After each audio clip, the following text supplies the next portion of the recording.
आज की इस वीडियो में हम लोग प्रूव करने वाले हैं क्लास 10 सीबीएसई का थ्योरम 6.5 जो कि SAS क्राइटेरियन है।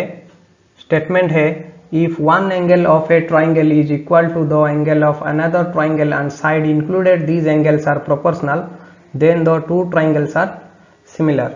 अगर हम मान लेते हैं कि हमारे पास दो ट्राइंगल है, एक है A, B और C और दूसरा ट्राइंगल है D, E और F। इन दोनों ट्राइंगल का जो एक एंगल आपस में इक्वल होगा, मान लेते हैं कि यहाँ पर एंगल A इक्वल होता है एंगल D के साथ और इसके बाद दिया है साइड इंक्लूडेड दीज एंगल्स।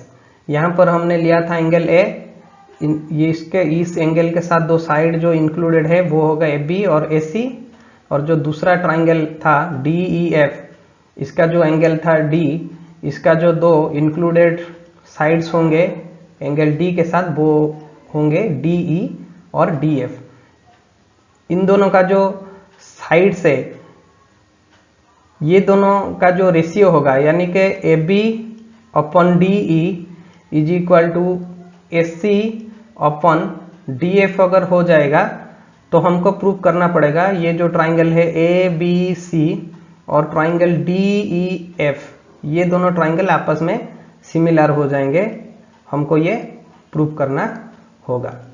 तो इससे पहले हम गिवन लिख देते हैं। यहाँ पर गिवन है in triangle ABC and triangle DEF angle A is equal to angle D and AB upon DE is equal to AC upon DF। इसके बाद हमको टू प्रूफ में लिखना पड़ेगा। हमको प्रूफ करना पड़ेगा triangle ABC similar to triangle DEF। और हम ये भी लिख सकते हैं यहाँ पर जो दिया है गिवन में angle A is equal to angle D, अगर हम प्रूफ कर लेंगे एंगल B एंगल E के साथ बराबर होगा और एंगल C एंगल F के साथ बराबर होगा, तो ये जो दो ट्राइंगल है ये भी आपस में सिमिलर हो जाएंगे, क्योंकि इन दोनों ट्राइंगल का जो तीनों एंगल है ये आपस में बराबर हो जाएंगे, इसलिए ये दो ट्राइंगल आपस में सिमिलर हो जाएंगे। तो हम ये भी लिख सकते हैं angle B is equal to angle E and angle C is equal to angle F। तो इसे प्रूफ करने के लिए हमको पहले कुछ कंस्ट्रक्शन करना पड़ेगा। यहाँ पर हम दो पॉइंट लेते हैं, DE के ऊपर P पॉइंट और DF के ऊपर Q पॉइंट लेते हैं और ये दोनों पॉइंट को आपस में जोड़ देते हैं। तो अब हम कंस्ट्रक्शन में लिख देते हैं draw a line PQ such that AB is equal to DP and AC is equal to DQ। ये जो दोनों लाइन हो गए अभी DP ये इक्वल हो जाएगा AB के साथ और यहाँ पर जो है DQ ये बराबर हो जाएगा AC के साथ। तो अब हम कंस्ट्रक्शन लिख दिए, इसके बाद हमको प्रूफ करना पड़ेगा। तो आइए इसे प्रूफ करते हैं अभी। इन ट्राइंगल ABC एंड DPQ, यहाँ पर है ट्राइंगल ABC और ट्राइंगल DPQ, ये जो दोनों ट्राइंगल है इन दोनों में अभी पहले तो AB is equal to DP हमने कंस्ट्रक्शन में भी यहाँ पर लिख दिए थे, AB DP के साथ इक्वल है। कंस्ट्रक्शन में हम यहाँ पर लिखे थे उसको, तो इसे लिख देते हैं बाय कंस्ट्रक्शन।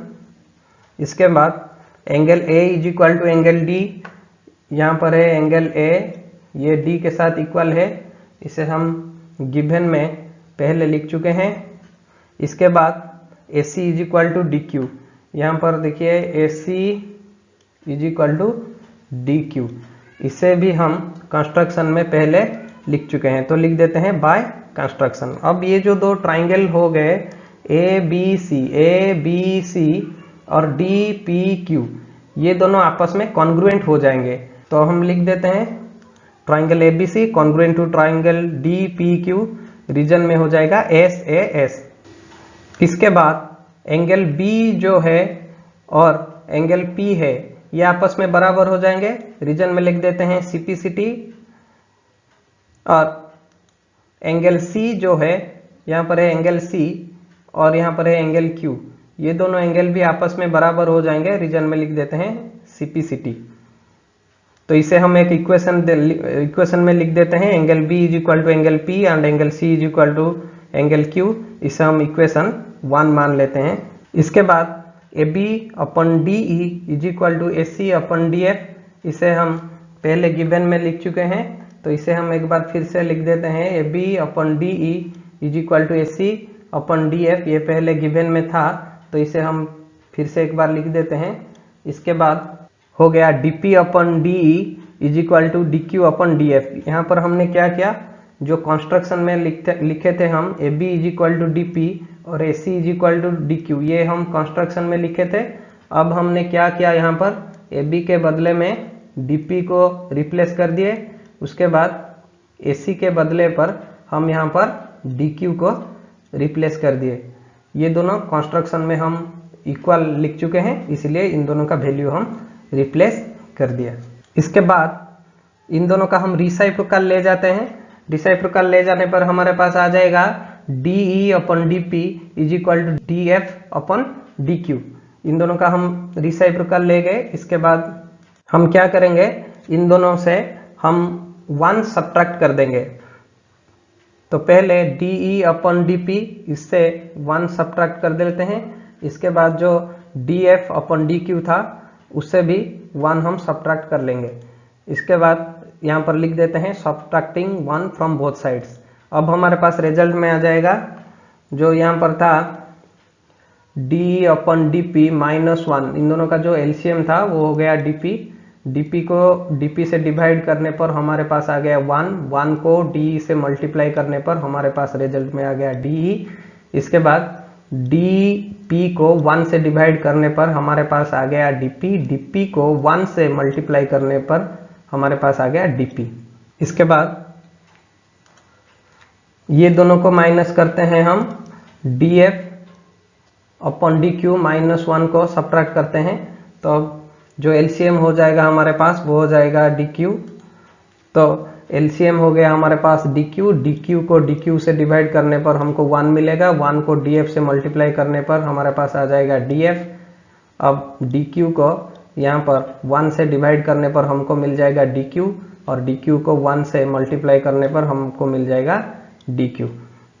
तो अब हमारे पास रिजल्ट में आ गया D E minus D P by D P is equal to D F minus D Q by D Q.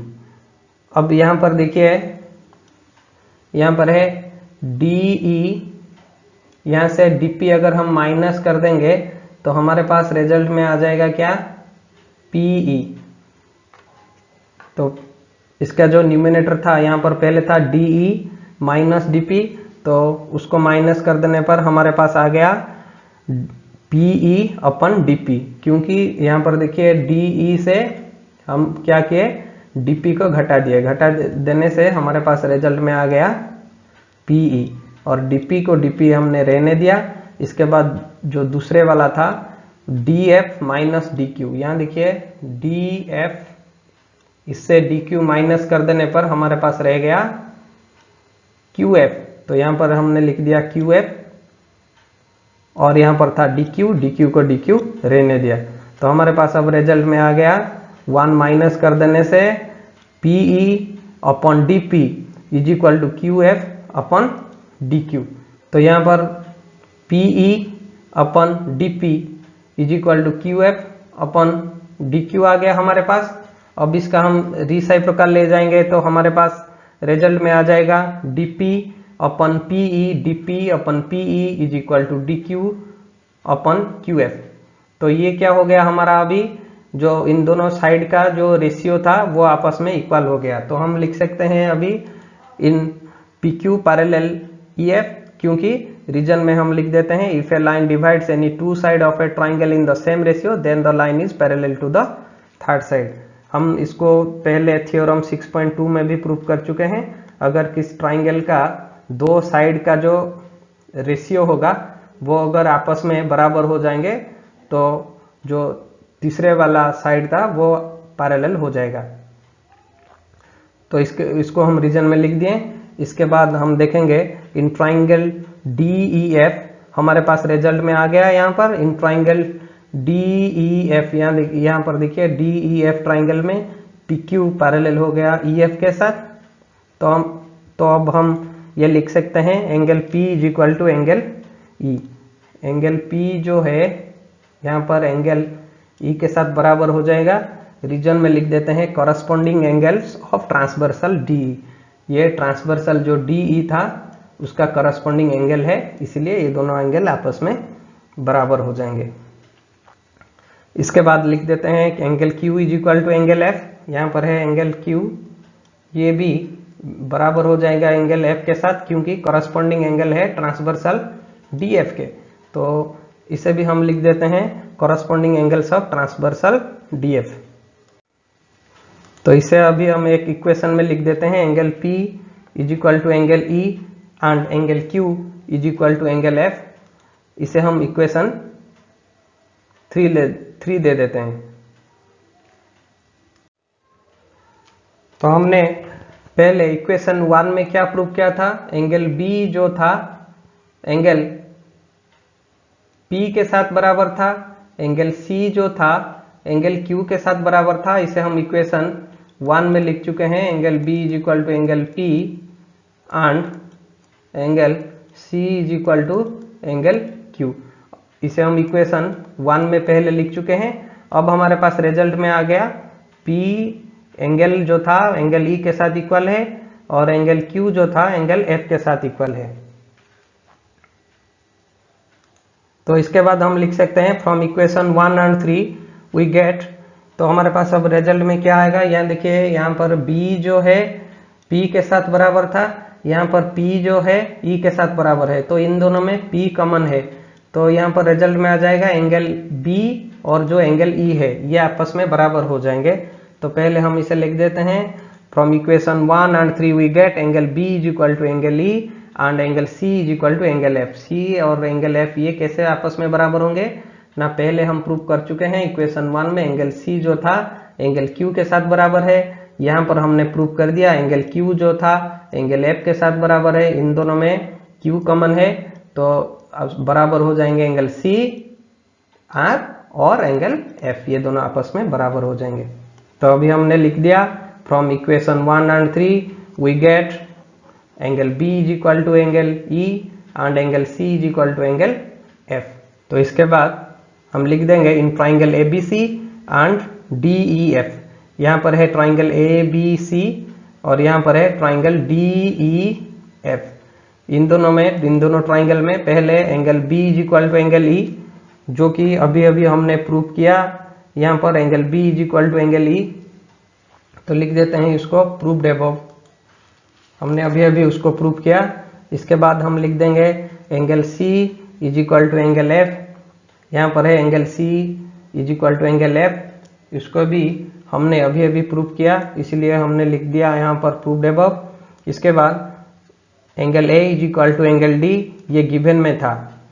तो अभी ये जो दोनों ट्राइंगल था ABC और DEF, इन दोनों का जो तीनों कॉरस्पॉन्डिंग एंगल है ये आपस में बराबर हो गए, तो ये दोनों ट्राइंगल आपस में सिमिलर हो जाएंगे। तो अभी हम ये भी लिख सकते हैं angle triangle ABC similar to triangle DF।